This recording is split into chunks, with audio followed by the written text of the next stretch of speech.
Halo, kami dari Psikologi 21 Universitas Jambi akan memaparkan materi dari mata kuliah Psikologi Kepribadian yang berjudul tentang tokoh Karen Horney yang beranggota kelompok dari Amelia Patricia, Yanse Maria, Restu Limanti, dan Nando Yoga. Sebelum berkenal lebih dalam tentang Karen Horney, terlebih dahulu kita tahu biografi dari Karen Horney. Beliau lahir pada 16 September 1885 di Jerman dan pernah bergabung dengan psikoanalisa di Berlin pada tahun 1920. Horney melahirkan 3 putri dan menerima gelar dokter pada tahun 1915. Tahun 1926, Karen dan suaminya berpisah namun tidak bercerai hingga tahun 1938. Tahun-tahun awal perpisahannya dengan suaminya adalah tahun-tahun produktif Horney. Ia menulis, mengajar, melakukan perjalanan, dan memberikan kuliah. Ia juga merasa tidak puas dengan pendekatan ortodoks psikoanalisa dan kemudian mendirikan The Association for the Advancement of Psychoanalysis. Karen Horney merupakan tokoh psikologi perempuan yang pertama sehingga teorinya lebih dominan terhadap dari pandangan segi perempuan. Berikutnya ada kecemasan dan konflik. Menurut Horney, semua orang mengalami creator anxiety, perasaan kecemasan yang normal muncul pada masa bayi. Bimbingan tanpa bimbingan yang memadai bayi akan mengembangkan basic anxiety, basic hostility, dan terkadang neurotic distress. Di slide 5 ini terdapat kecemasan dasar dan permusuhan dasar atau basic anxiety dan basic hostility. Horney percaya bahwa tiap orang memulai kehidupannya dengan potensi untuk perkembangan yang sehat, namun membutuhkan kondisi yang mendukung bagi pertumbuhannya. Anak-anak perlu mengalami genuine love, healthy discipline, perasaan safety, dan satisfaction to grow. Jika orang tua tidak memuaskan kebutuhan anak akan rasa aman dan rasa puas, anak mengembangkan basic hostility. Basic hostility yang direpress akan menghasilkan basic anxiety. Nah, di slide 6 ini terdapat lingkaran setan atau vicious circle. Kecemasan dan permusuhan cenderung direpres atau dikeluarkan dari kesadaran karena menunjukkan rasa takut bisa membuka kelemahan diri dan menunjukkan rasa marah berisiko dihukum dan kehilangan cinta dan keamanan. Bayi kemudian mengalami proses melingkar yang oleh Horney dinamakan lingkaran setan atau vicious circle. Dimulai sejak lahir, bayi membutuhkan kehangatan dan kasih sayang untuk dapat menghadapi tekanan lingkungan. Itu satu, kalau kehangatan cinta dan kasih sayang ini tidak cukup diperoleh, maka nomor 2, bayi akan menjadi marah dan muncul perasaan permusuhan karena diperlakukan secara salah itu. Nah, nomor 3, tetapi kemarahan harus direpres agar perolehan cinta dan rasa aman yang hanya sedikit tidak cukup itu tidak hilang sama sekali. Nomor 4, perasaan menjadi kacau, muncul kecemasan dasar dan kemarahan dasar. Nomor 5, kebutuhan kasih sayang dan cinta semakin besar. Nomor 6, kemungkinan akan semakin banyak kebutuhan kasih sayang yang tidak terpenuhi, sehingga semakin kuat pula perasaan marah yang timbul. Nomor 7, terdapat perasaan permusuhan menjadi semakin kuat. 8. Represi harus semakin kuat dilakukan agar perolehan kasih sayang yang hanya sedikit itu tidak hilang. 9. Tegangan perasaan kacau, marah, gusar, mengamuk semakin kuat. Nah, di sini kembali lagi ke 4. Ini akan membuat kecemasan dasar dan permusuhan dasar semakin kuat dan akan terus semakin parah kalau lingkaran 4, 5, 6, 7, 8, 9, dan 4 terus-menerus terjadi. Teori Horney tentang neurosis didasarkan pada konsep gangguan psikis yang membuat orang terkunci dalam lingkaran yang membuat tingkah laku tertekan dan tidak produktif terus-menerus semakin parah. Di slide nomor 7 ini terdapat konflik interpersonal, kebebasan versus kesepian. Horney mengemukakan 10 kebutuhan neurotik, yakni kebutuhan yang timbul sebagai akibat dari usaha menemukan pemecahan masalah gangguan hubungan antar manusia.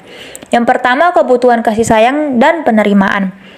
Manusia mengharapkan dapat diterima baik orang lain sehingga berusaha bertingkah laku sesuai dengan harapan orang lain, cenderung takut berkemauan dan sangat peka atau terganggu dengan tanda-tanda permusuhan dan penolakan dari orang lain dan perasaan permusuhan di dalam dirinya sendiri. Yang kedua, kebutuhan partner yang bersedia mengambil alih kehidupannya. Tidak memiliki kepercayaan diri, berusaha mengingatkan diri dengan partner yang kuat. Kebutuhan ini mencakup penghargaan yang berlebihan terhadap cinta dan ketakutan akan kesepian dan diabaikan. 3. Kebutuhan membatasi kehidupan dalam ranah sempit. Penderita neurotik sering berusaha untuk tetap tidak menarik perhatian, menjadi orang kedua, puas dengan yang serba sedikit. Mereka merendahkan nilai kemampuan sendiri, takut menyuruh orang lain. 4. Kekuasaan. Kekuatan dan kasih sayang mungkin dua kebutuhan neurotik terbesar. Kebutuhan kekuatan, keinginan berkuasa, tidak menghormati orang lain, memuja kekuatan, dan melecehkan kelemahan biasanya dikombinasikan dengan kebutuhan prestis dan kepemilikan yang berwujud sebagai kebutuhan mengontrol orang lain dan menolak perasaan lemah atau bodoh. Nomor 5, kebutuhan mengeksploitasi orang lain. Neurotik sering mengevaluasi orang lain berdasarkan bagaimana mereka dapat dimanfaatkan atau eksploitasi. Pada saat yang sama mereka takut dieksploitasi orang lain. Nomor 6, kebutuhan pengakuan sosial atau prestis. Kebutuhan memperoleh penghargaan sebesar-besarnya dari masyarakat. Banyak orang yang berjuang melawan kecemasan dasar dan berusaha menjadi nomor 1, menjadi yang terpenting, menjadi pusat perhatian. Nomor 7, kebutuhan menjadi pribadi yang dikagumi. Pengidap ini memiliki gambaran ingin melambung dan ingin dikagumi atas dasar gambaran itu, bukan atas dasar siapa sesungguhnya mereka. Inflasi harga diri yang terus-menerus terjadi harus ditutupi juga secara terus-menerus dengan penghargaan dan penerimaan dari orang lain. 8. Kebutuhan ambisi dan prestasi pribadi.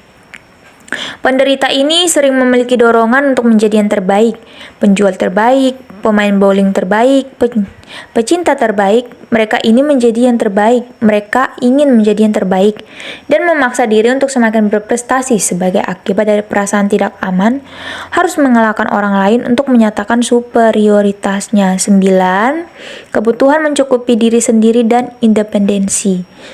Kecewa gagal menemukan hubungan yang hangat dan memuaskan dengan orang lain, yang cenderung akan memisahkan diri, tidak mau terikat dengan orang lain, menjadi orang menyendiri. Mereka memiliki keinginan yang kuat untuk jauh dari orang lain, membuktikan bahwa mereka bisa hidup tanpa orang lain. Gambaran khas dari sifat playboy yang tidak mau terikat dengan wanita manapun. 10. Kebutuhan kesempurnaan dan ketakcerlaan. Melalui perjuangan yang tidak mengenal lelah untuk menjadi sempurna, penderita neurotik ini membuktikan harga diri dan superioritas pribadinya. Mereka sangat takut membuat kesalahan dan mati-matian berusaha menyembunyikan kelemahannya dari orang lain. Slide ke-8 ada konflik intrapsikis. Ada 4 macam konsep diri, 3 konsep subjektif, sedangkan 1 konsep yang objektif. 1. Diri rendah atau Desvis real self. 2. Diri nyata atau real self. 3. Diri ideal atau ideal self. 4. Diri aktual atau actual self. Slide ke-9 adalah diri ideal atau ideal self. Harney mengemukakan ada 3 aspek diri ideal neurotik, yakni pencarian keagungan yang neurotik, penuntut yang neurotik, dan kebanggaan neurotik. Slide yang ke-10 adalah menghina diri atau Desvis self. Harney mengemukakan 6 cara orang mengekspresikan kebencian diri itu. 1. Menuntut kebutuhan kepada diri tanpa ukuran. 2. Menyalahkan diri tanpa ampun. 3. Menghina diri. 4. Frustasi diri. 5. menyiksa diri. Keenam, tingkah laku dan dorongan merusak diri.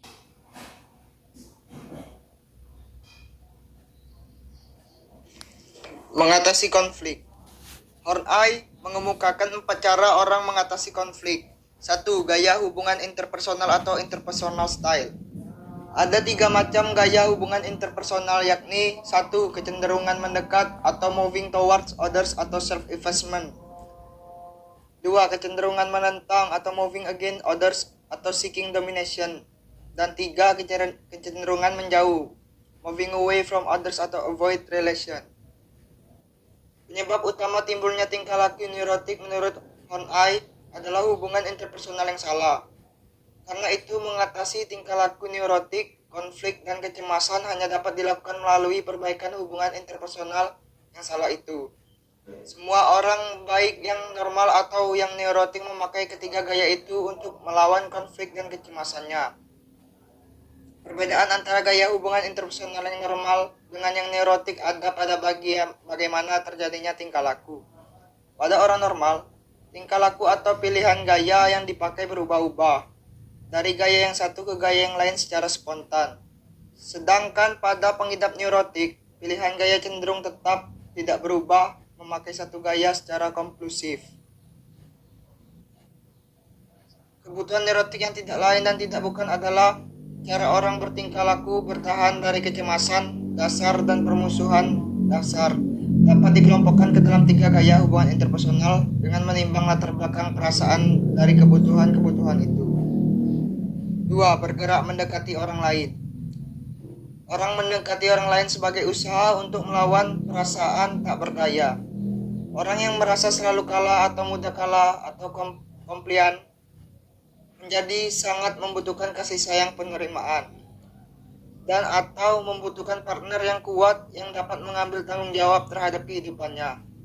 Horney menamakan kebutuhan ini sebagai ketergantungan yang tidak normal atau morbid dependency, sebagai lawan dari saling tergantung, kodependensi. 3. Bergerak melawan orang lain. Orang mendekati orang lain sebagai orang yang agresif, memandang orang lain sebagai musuh dan memakai strategi melawan orang lain untuk meredakan kecemasannya. Seperti orang komplain, dia mendekat orang lain, tapi bukannya menyerahkan diri, dia malahan bersikap buruk dan kasar. Mereka dimotivasi untuk mengeksploitasi orang lain dan memanfaatkan orang lain untuk keuntungan pribadinya. Mereka tidak mau menerima kesalahannya sendiri secara konklusif, berusaha tampil sempurna, kuat, dan superior. 5 dari 10 kebutuhan neurotik termasuk klasifikasi kecenderungan menyerang, yakni kebutuhan menjadi kuat, mengeksploitasi orang lain, memperoleh prestise, dihormati, dan berprestasi. Komplain mengharapkan kasih sayang dari orang lain, sedangkan agresif memandang orang lain sebagai musuh. Namun dari segi perolehan kepuasan, keduanya sama, yakni sama-sama memperoleh kepuasan dari luar, yaitu dari orang lain. 4. Bergerak menjauhi orang lain. Strategi ini adalah ekspresi kebutuhan keleluasaan pribadi atau privasi, kemandirian, dan kecukupan diri sendiri, self-sufficiency. Kebutuhan semacam itu dapat menimbulkan tingkah laku yang positif, tapi juga bisa negatif. Penderita neurotik mengalami kedekatan dengan orang lain sebagai pengalaman yang sangat menyakitkan. Akibatnya mereka menjadi kompulsif menjauhi orang lain, memperoleh otonomi dan keterpisahan. Sering mereka membangun dunianya sendiri dan menolak mengikuti orang lain. Mereka menilai tinggi kebebasan dan kecukupan diri, sering tampak menyendiri dan sukar didekati. Psikologi wanita. 1. Sebagai pengikut Freud, Horney berangsur-angsur menyadari bahwa pandangan psikoanalitik tradisional mengenai wanita tidak seimbang. Dia kemudian mengembangkan sendiri teori psikologi wanita yang menolak beberapa konsep dasar Freud. Perbedaan pria wanita. Menurut Horney, bukan sekadar perbedaan anatomi, tetapi lebih sebagai perbedaan harapan sosial dan kultural. Pria yang mendudukan dan mengatur wanita dan wanita yang menghina atau mencemburui pria. Mereka melakukan hal itu karena kompetisi yang neurotik yang merajalela di berbagai masyarakat. Menurut Horney, kecemasan dasarlah yang menjadi akar keinginan laki-laki menaklukkan wanita dan keinginan wanita menghina laki-laki. 2. Oedipus kompleks. Horney mengakui adanya Oedipus kompleks. Hanya saja hal itu berhubungan dengan kondisi lingkungan tertentu, bukan berhubungan dengan perkembangan biologis. Oedipus hanya ditemukan pada beberapa orang dan itu merupakan ekspresi neurotik kebutuhan cinta yang bersama-sama dengan 9 kebutuhan lainnya muncul pada usia dini. Anak mungkin memeluk ibunya dan mengekspresikan kecemburuan pada ayahnya, tetapi tingkah laku ini adalah usaha untuk menghilangkan kecemasan dasar, bukan manifestasi anatomik Oedipus kompleks. Cemburu penis. Horney menolak konsep penis envy dari Freud dan cenderung mengikuti pikiran Adler. Banyak perempuan yang memiliki maskulin protes, keyakinan patologik bahwa laki-laki lebih superior dari perempuan yang kemudian menjadi keinginan neurotik untuk menjadi laki-laki. Keinginan ini bukan karena maskulin protes, tetapi lebih sebagai kecemburuan terhadap penilaian dan hak berlebihan yang diberikan budaya kepada laki-laki. Psikoterapi. Mereka umumnya memakai salah satu atau semua dari 3 kecenderungan neurotik, yakni bergerak mendekat, melawan, atau menjauhi. Taktik itu dapat mengatasi konflik, tetapi juga dapat membuat orang terdorong semakin jauh dari aktualisasi diri nyata dan terperangkap semakin dalam di spiral neurotik. Tujuan terapi Horney adalah membantu klien secara bertahap berkembang ke arah realisasi diri, berhenti dari berfantasi diri ideal, melepaskan pencarian kemasyhuran neurotik, dan mengubah benci diri menjadi menerima diri nyata. Celakanya banyak klien yang meyakini kebenaran dari pemecahan neurotik mereka sehingga mereka enggan berhenti dari kecenderungan neurotiknya. Horney juga memakai mimpi dan asosiasi bebas untuk memahami kliennya. Baginya mimpi adalah usaha untuk mengatasi konflik. Kalau terapi dapat menginterpretasi dengan tepat, dapat membantu klien memahami diri nyatanya secara lebih baik. Asosiasi bebas oleh Horney dihubungkan dengan ungkapan gambar dari diri ideal klien dan kegagalan usaha-usaha untuk mengatasi kecemasan dasar. Terima kasih telah mendengar dan melihat presentasi kami tentang Karen Horney. Maaf jika ada salah pengucapan atau salah kata. Kami mohon maaf. Terima kasih.